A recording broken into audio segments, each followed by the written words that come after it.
थोडंसं बेसन घेतलेलं आहे, तांदळाचं पीठ घेतलं आहे 1 चमचा,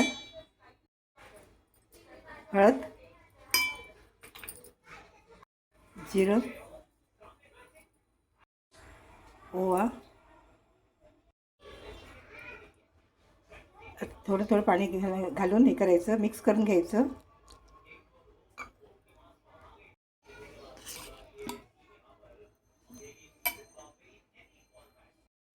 चवीनुसार मीठ घेतलं आहे अर्धा चमचा.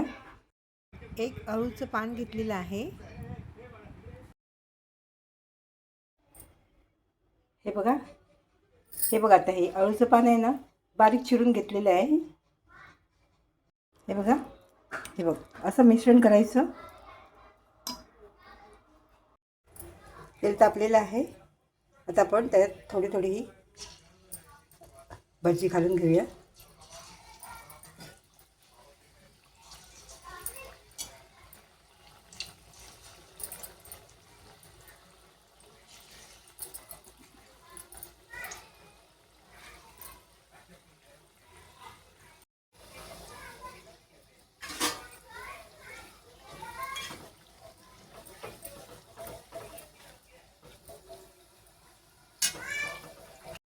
हे बघा, तयार झालेले आहेत.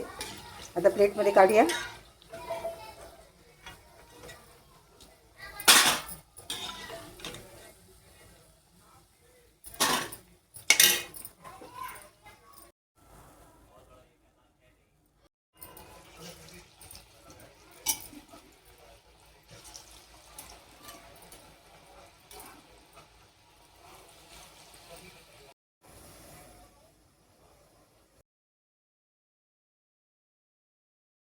आता हे बघा, सगळी आता भजी करून झालेली आहे. खूप छान लागतात. तुम्ही पण अशी करून बघा.